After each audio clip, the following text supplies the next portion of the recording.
I heard the singing in the background. I didn't know if I was supposed to come up and join in.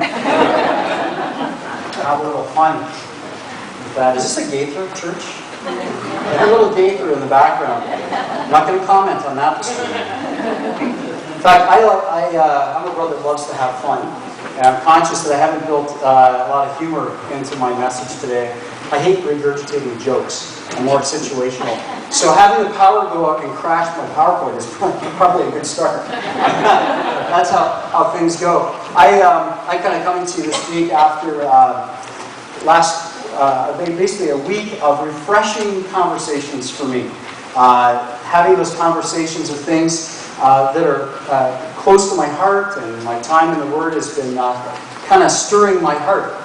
I don't know when we'll see the first slide. It doesn't really matter. It's just, wow, Travis, nice work.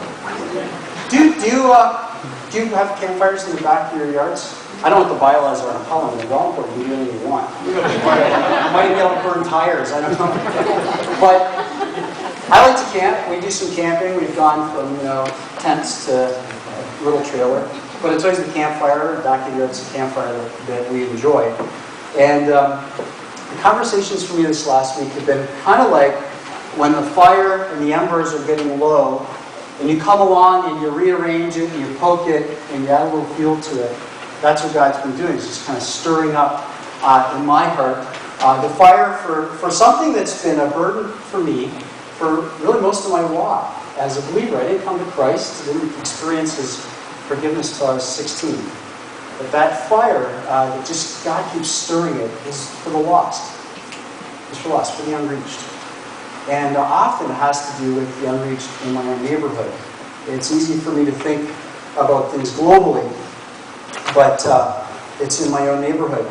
I was just at some mission meetings hearing great reports about new ventures in the Muslim countries and reports as to what's going on globally, and that's stirred my heart. And part of one of the reports that I heard this week that really challenged me and spurred me on was about a study that was done in 2000 and then an updated study that was done in 2008.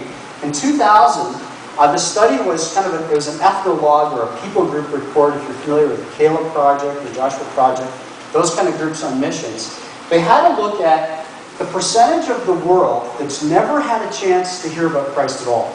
So never had a chance to say no to Jesus. What percentage of that represents in numbers? And they said that there's about 1.5 billion people in 2000 had never heard of Christ. And if the church kept doing what it was doing, the way it was doing things, the strategies for outreach, if they kept doing things till 2025, that we'd still be at about 1.5 billion people. So something needs to get fixed. But the report they brought back in 2008 was they had a look at how things were progressing. And the update was, I'm raising my eyebrows in hope, and I'm misleading you, is that the number had gone up to almost 2 billion people. So the church doing the way the things that it's doing them, globally, we're not getting ahead. And something's got to change. And that really impacted me. It cemented to me a conversation I had just Tuesday morning with a passionate brother who lives in the area, lives in Welland. He's a pastor there. And we were just talking about ministry in the area. And he said, Matt, he says, I'm just tired of people in Welland going to hell every day. I'm tired of it. And I was like, man, it just grips me in the middle of everything else I'm doing, working on my kitchen, working on my renovation and planning my trip for these business meetings. It comes right back to that people are going to an eternity without Christ, a hopeless eternity.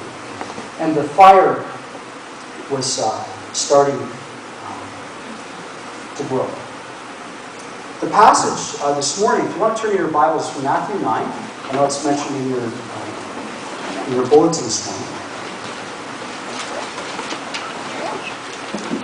Mine is neatly found in the fuchsia insert that I put in my Bible so I can beat you to it. But it's Matthew chapter 9, verses 35 to 38.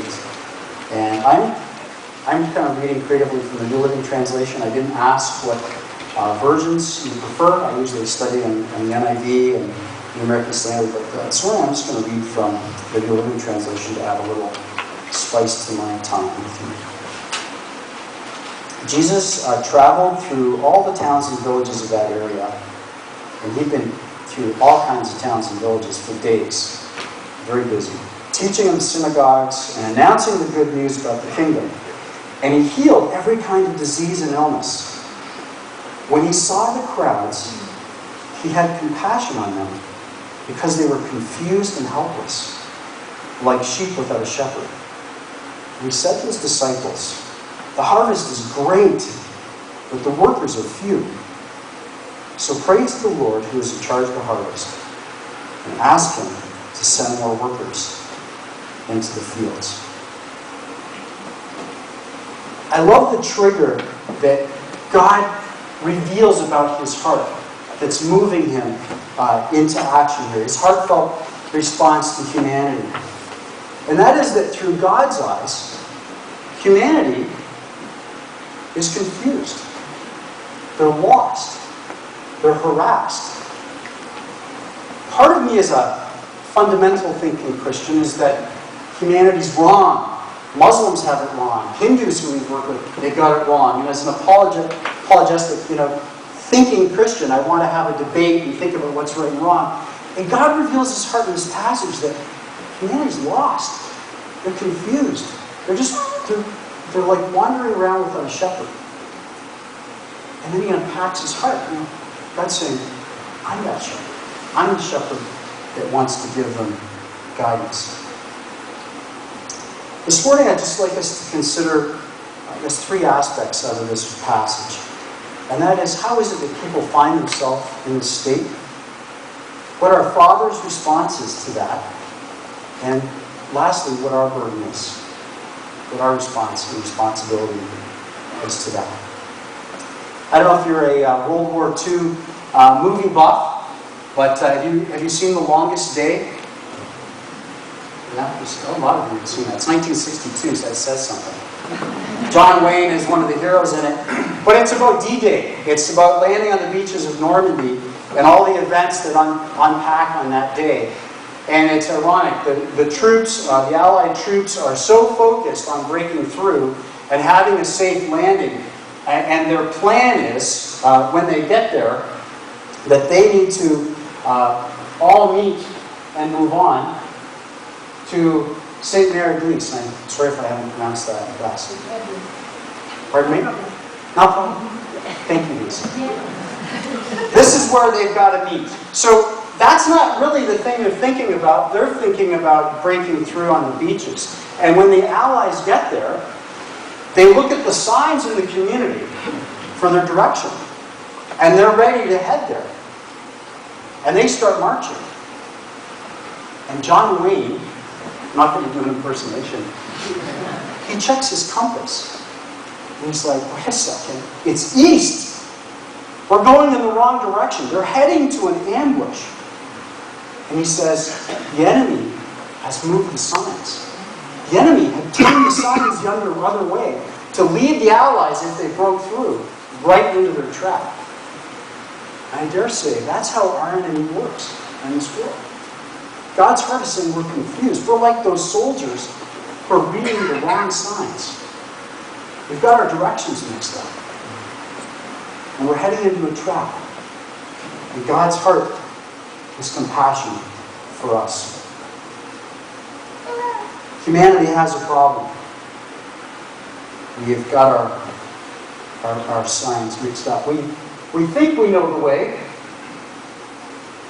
but we don't. And I realize I'm talking to believers. I asked Lisa Van Hack about, what have you been talking about as a church family? And what's been going on in your messages in the last number of months? And I'm talking to the family this morning, right? This is a body talk. This isn't a secret talk. This is to believers. And I know these are familiar passages to you. It's not an evangelistic message to you. But just to put our hearts together with God's heart and look at people the way He sees